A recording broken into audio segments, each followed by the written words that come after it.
I sure hope you guys like hearing about children in life-threatening situations, because today we're talking about Samantha Saves the Day. If you're new here, hi, I'm Sam. I am an author, I have a media studies degree, and I am a child of the late 90s and early 2000s who loves to overanalyze children's literature. This is the 5th video in my series examining the Samantha series from American Girl through the lens of Marxist literary theory. So we will be talking about social class, we will be talking about economics, we will be talking about the history of labor issues in the United States. And today we are covering Samantha Saves the Day, which is the 5th book in the core Samantha series from the American Girl brand. This book was written by Valerie Tripp, and I do feel like I need to give a content warning for this book. Samantha Saves the Day and therefore this video deal very heavily with themes of loss, specifically the loss of a parent. So if that is something that you're not up for right now, feel free to skip this one because that is a major focus of this story. So as with all my previous videos, we'll start with a recap in case it's been a minute since you read this book, and then we will get into some analysis. For the previous videos in this series, I really tried to match my outfit to the vibe of the book, not like historical clothing or anything, but just vibes. But this book is set in the middle of summer, and I'm filming this video in December, and it's really cold right now, so y'all will just have to imagine that I have a nice, summery, old-fashioned sundress or something, but I'm gonna keep my sweater so that I'm not shivering the whole time I'm filming. Sorry, guys. In my previous videos, I haven't really talked about how the Samantha book series ties into the bigger American Girl brand and the tropes and archetypes that that brand uses. But the early American Girl books were very formulaic. So for the first 6 or 7 characters that the brand put out, all of their books would have the same naming conventions and would deal with similar themes. So the first book would be Meet Samantha, or Meet Molly, or Meet Kirsten, and it would be an introduction into that girl's life. And then the second book would be So-and-so Learns a Lesson, and it would give us a look at their school day. And the 5th book in the American Girl series formula is So-and-so Saves the Day, which is always kind of a summer vacation story. And this is very much that. We open in chapter 1 with Samantha and Grand Mary at their summer home. They have a lake house.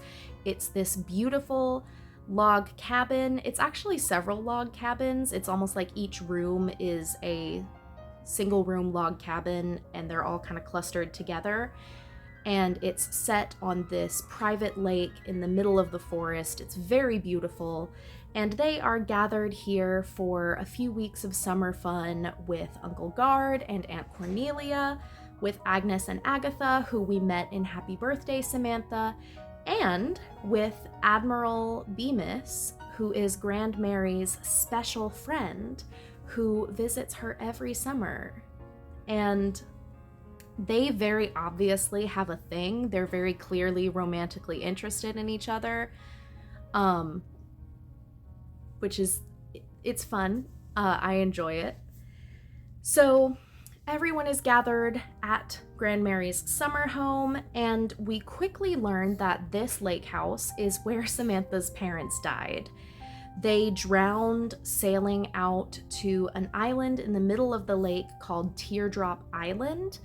To get to this island, you have to sail over a really rocky part of the lake, and a storm came on suddenly while her parents were out there, and their boat was crashed and they drowned. This happened several years ago, and no one is really over it yet, but nobody talks about it either. On a happier note, we learn that Admiral Bemis was Grand Mary's husband's best friend, so Samantha's late grandfather's best friend, and that even though he lives in England, he visits Grand Mary every single summer, And every summer he asks her to marry him, and every summer she turns him down, but he just keeps coming back and he keeps proposing at the end of every summer together. He is simping hard for this woman in her 60s, as he should, because as we've discussed, Grandmary is incredible. Team Grandmary. So, chapter 2 sees Samantha and the twins stuck inside on a rainy day, and their 3 10-year-olds who are stuck inside on their summer vacation, so they are very bored and very frustrated. And they decide to explore the attic at the lake house. And while they're up there, they find several boxes of things that belonged to Samantha's parents, which have been placed in storage. And one of the things that they find is a sketchbook that belonged to Samantha's mother, Lydia. And in this sketchbook, they find lots of sketches and watercolors of Samantha as a small child with her parents. And a lot of the sketches are at Teardrop Island. Samantha doesn't remember this, but she realizes from the sketchbook that she used to spend a lot of time on Teardrop Island with her parents. It kind of used to be their special place. So Samantha decides that she wants to visit Teardrop Island to see if it will help her remember her parents, because she was so young when she died that she doesn't really have a lot of memories of them. So the next day, the girls take their canoe, they row out to Teardrop Island. It's beautiful, it's this idyllic natural setting. They find a waterfall, they go swimming in their underwear, which because it's 1904 is a cotton dress, basically. They have a cute little picnic, it's a wonderful day. And then when they go to leave, they find that they did not beach their canoe properly and it has drifted out to sea. Or out onto the lake. So they are stranded on this island. And they think that they're saved when Admiral Bemis arrives, but then he slips and he hits his head very hard on the rocks on the beach, and he's bleeding profusely, he's confused, he's not very cognizant, so there's some sort of head injury going on. So now not only are these 3 girls trapped on this island in a thunderstorm, but they are trapped with an adult who desperately needs immediate medical attention. So Samantha and the twins load the Admiral up into the rowboat he used to come find them, and they row back in the thunderstorm through the part of the lake where Samantha's parents died in a thunderstorm just like this one, to hopefully get him to shore so he can get medical attention. This scene is genuinely stressful.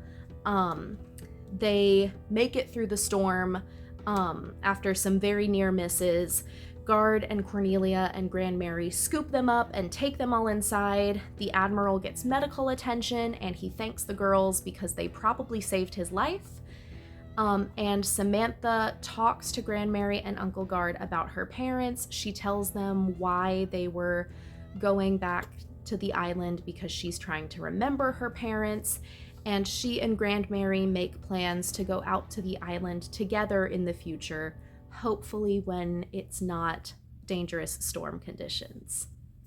I think today we'll talk about the politics before we get into the story and character analysis. And for this book, I want to talk about privilege, vacation, and leisure time.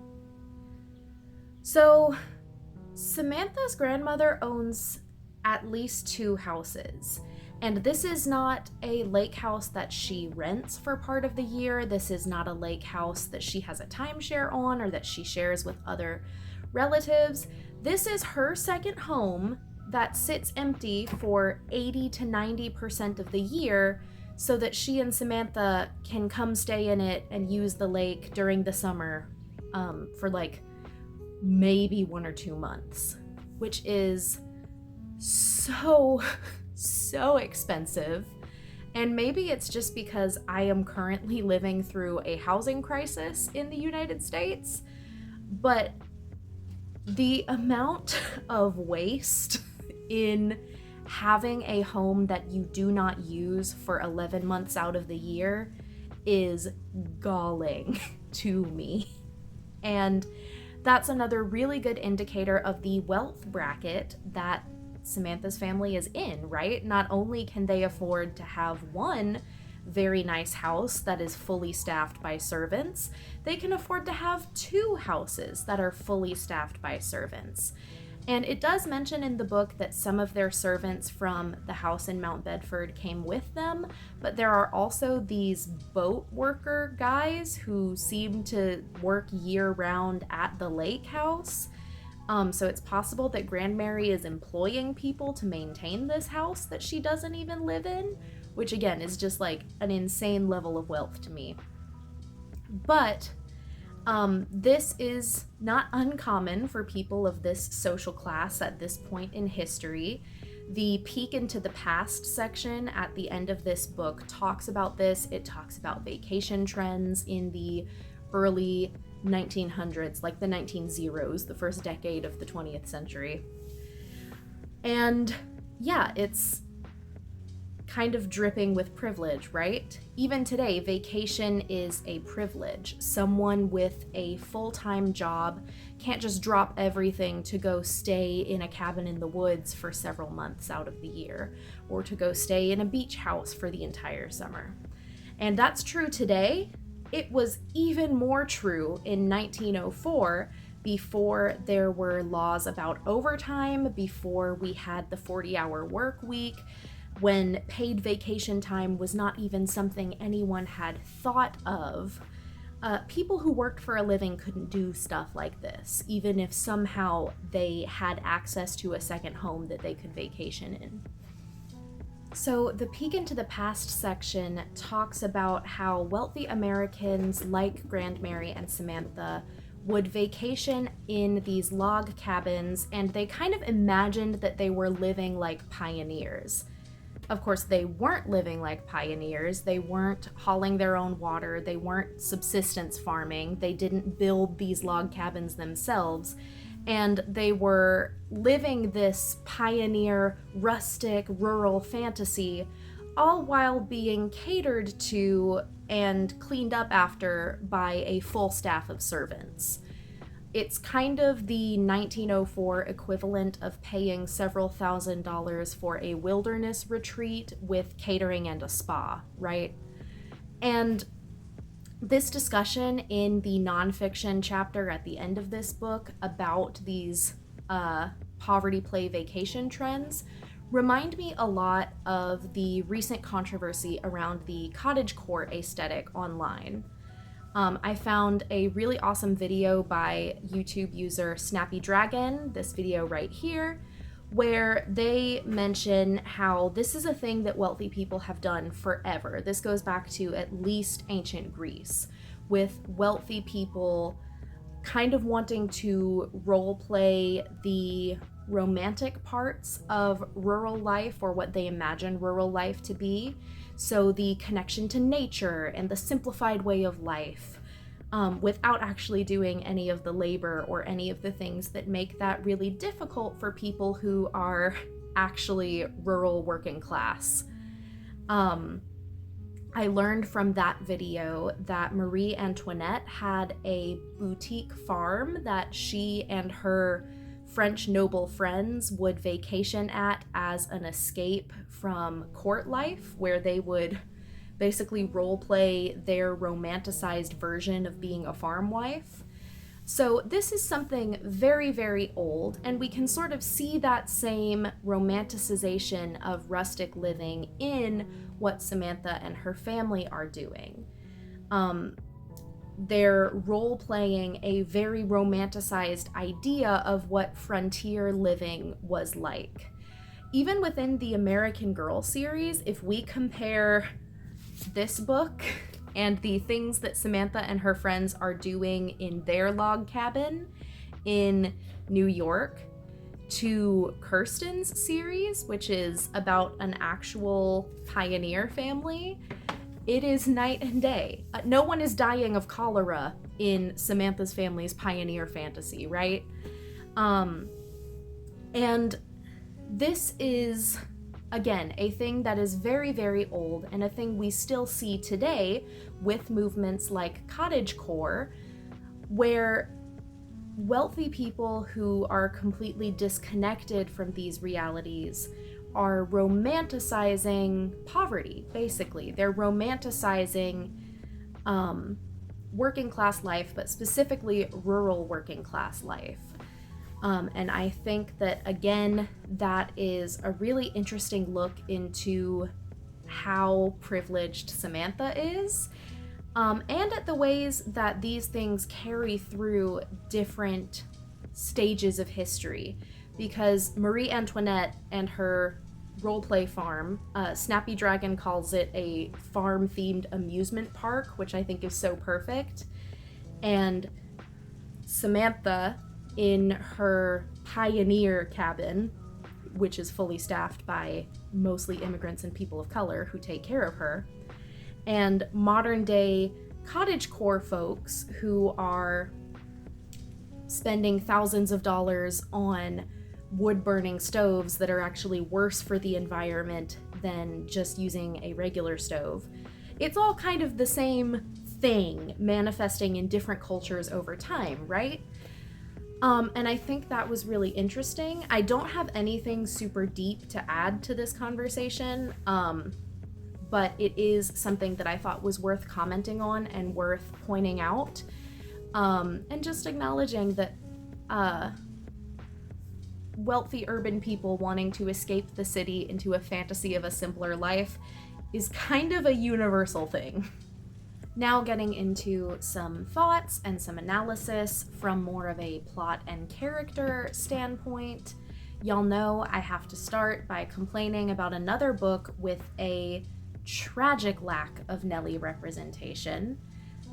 Just like Happy Birthday, Samantha, Nellie is completely absent, but this book makes me even more mad because on page 2 of Samantha Saves the Day, Samantha talks about how she is excited about having all of her favorite people together in one place, and Nellie is not even mentioned, which is weird.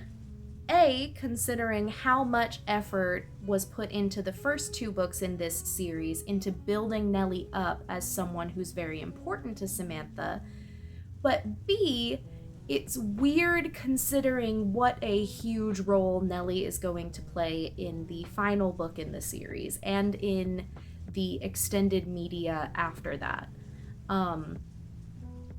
So in this book, Nellie is not on Samantha's list of favorite people in the world, but in Changes for Samantha, Samantha is, spoiler, willing to move heaven and earth to help Nellie and her family, and they're best friends, and they've always been best friends.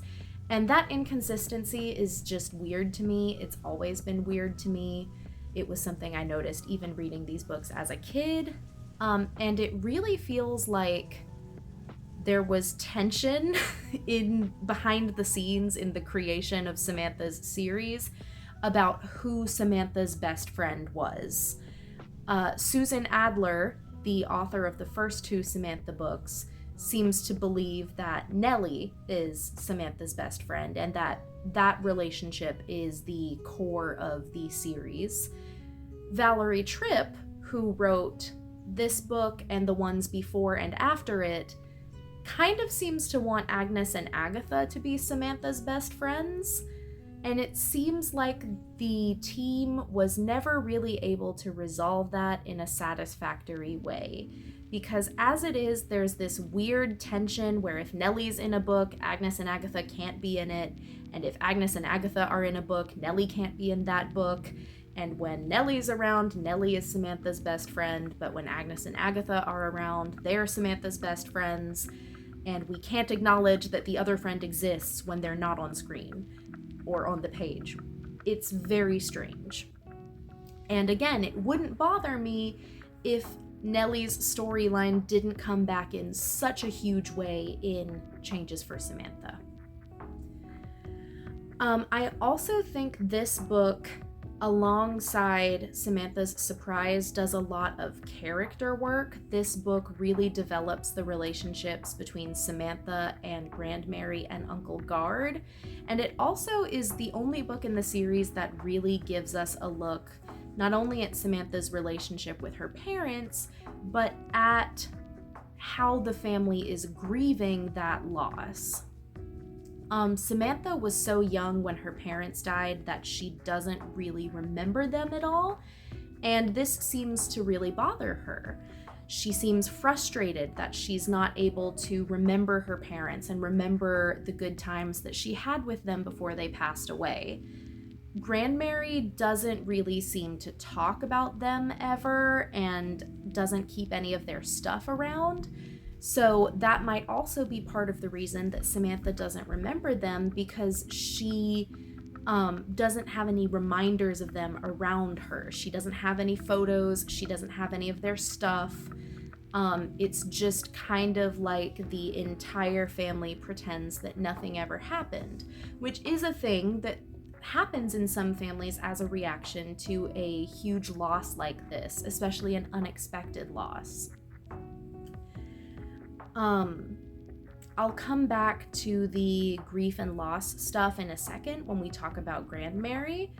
But this is also the book in the series, at least so far, that is by far the most tense and stressful. This book is genuinely scary in some parts. The scene where they are in the boat in the thunderstorm and Samantha is thinking about how this is literally exactly the conditions that her parents died in is genuinely harrowing. That is a stressful scene to read for me as an adult, and I can only imagine that it would be stressful for a child. I imagine that would be a scary scene for a child reading this book.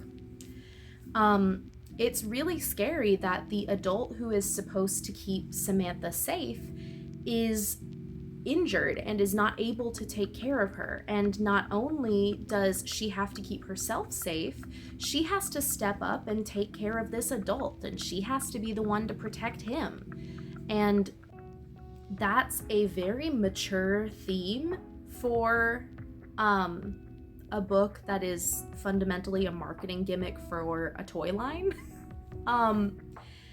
And I think it's handled really well. I think this book is able to look really honestly at the fact that as much as we as adults want to always be there to protect and take care of the children in our lives, we can't.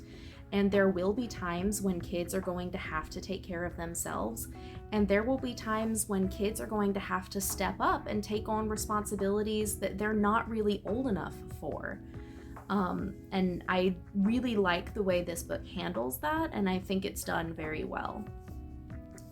This book also gives us some insight into Samantha as a character and sort of how she's grown, both literally as she is aging through the series, but also in a character development way. We see in this book that Samantha is really a natural leader. She's able to keep a very calm, clear head in a very stressful situation. She immediately takes charge and starts directing the other girls. And this is another way that Agnes and Agatha are good foils for Samantha. I talked in my Happy Birthday Samantha about how I thought the twins were a foil for Samantha in the way that they had different understandings of privilege and what it means to be a girl in their social bracket, in their wealthy background.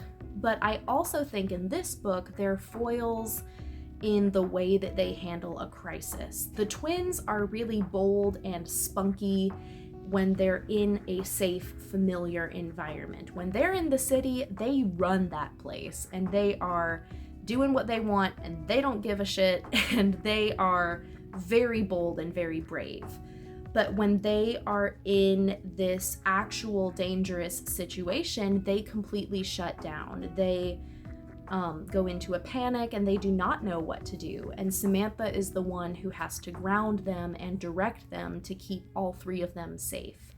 So I think that's a really great way to show the differences in these girls, and I think it's a really effective use of them as foils for each other.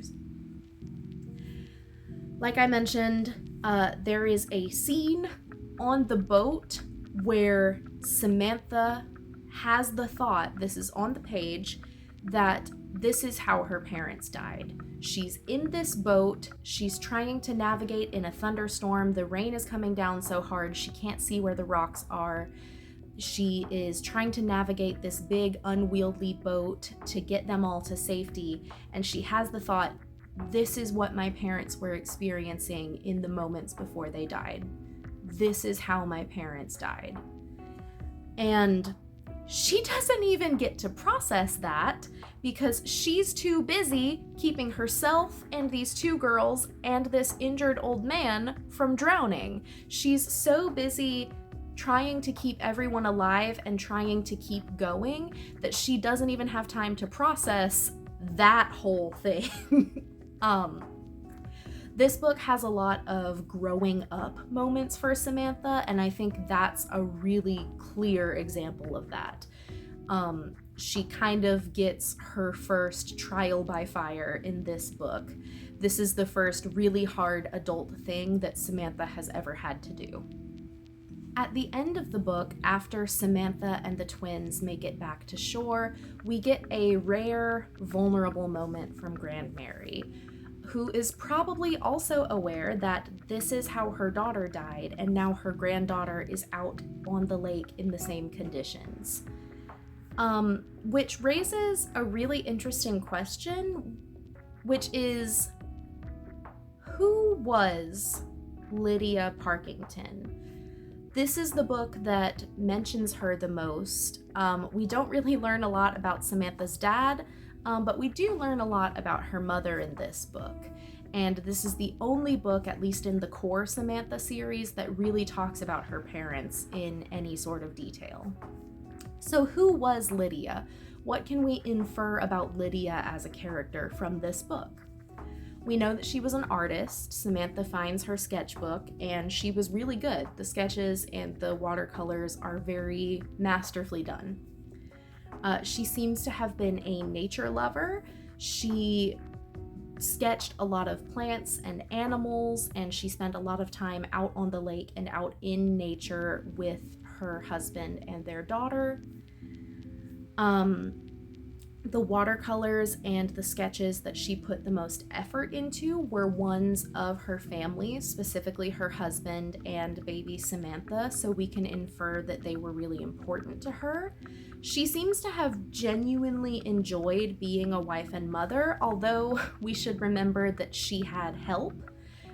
She was doing motherhood with an entire household of servants to do all of the most unpleasant parts of parenting for her. So I feel like it's a lot easier to enjoy motherhood in that situation. It's a lot easier to just sit back and enjoy being a mom when you're not the one washing the dirty diapers or cleaning up the spit up or any of the other kind of inherently nasty, gross things that come with having a small human being that lives in your house. So yeah, of course she loved being a mom. She was only doing the pleasant parts of it. Not to minimize her role, but she did have help. We also learned that she looked a lot like Samantha. Agnes and Agatha see a picture of Lydia when she was small, and they think it's a picture of Samantha, so they are physically very, very similar looking. And that might be why Grand Mary and Uncle Guard spoil Samantha so much, because she looks very much like their daughter and sister who died at a tragically young age. Which brings me to the question of how old Samantha's parents were when they died. I don't think we ever get an answer for this. It might be somewhere on the wiki, but it never tells us in the books how old they were. But I did some research, and according to the US Census Bureau, the average marriage age in 1890, which is around the time Samantha's parents would have gotten married, was 22 years old for women. And the average age at the birth of a first child in that same decade was 23. So, assuming that Samantha's parents were not getting married uncommonly early or uncommonly late, we know that they died when Samantha was 5, so they probably died in their late 20s. Lydia was probably under 30 when she drowned in that boat accident, which is horrific. We can see how, especially in a wealthy family like this, that would be a very unexpected tragedy. And it was really weird for me to realize as I was doing this research that I am the same age now-ish that Samantha's parents were when they died. Times have really changed. And I personally am thankful for that. I do not think I would enjoy being the mother to a 5-year-old right now. So this book, aside from giving us some insight into Lydia as a character, also gives us some insight into how her death affected the rest of the family. Grandmary and Uncle Gard never seem to have really processed their grief in any meaningful way. Of course, this is before therapy, this is before grief counseling, but they don't even really talk about what they've lost. When Lydia and her, as far as I know, unnamed husband died, all of their things were put into storage in the attic at the lake house. Grandmary didn't even want to have them in the house that she lives in most of the time, in Mount Bedford. She put them in the storage area in her second house, as far from her daily life as she could get them without literally throwing them away. And those possessions were probably put into storage by a servant. They were probably packed up by people who were not directly affected by that death.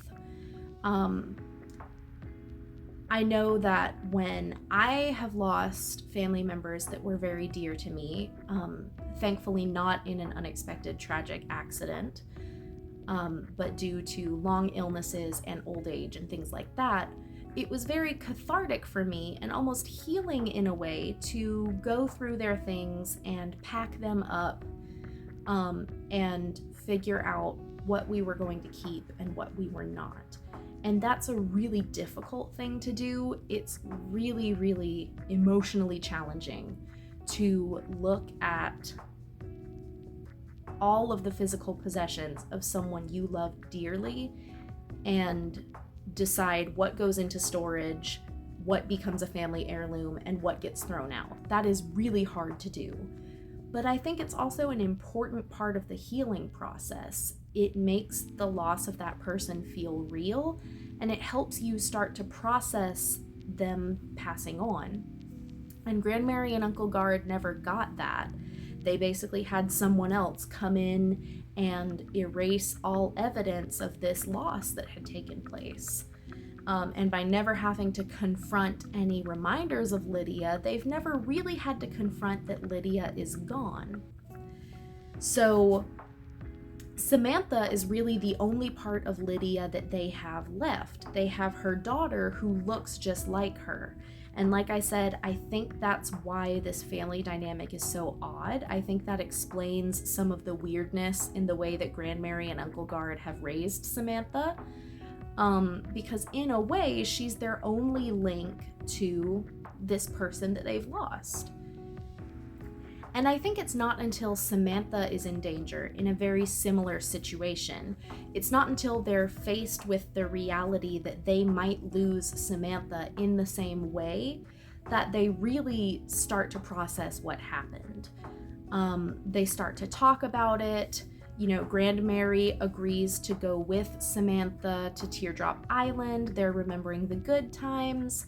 And they're sort of reconnecting with that memory of this person they've lost, which is, to me, kind of what grieving is about. That's the end goal of the grieving process, is to be able to reconnect with the memories and the love that you have for that person and not just dwelling on the pain of losing them.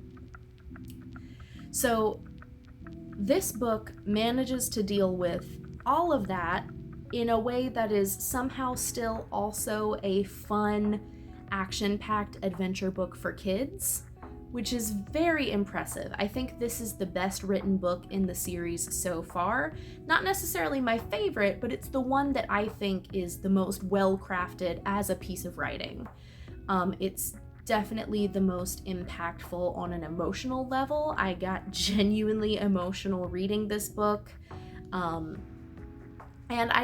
hats off to Valerie Tripp, because this is very impressive as a work of children's fiction.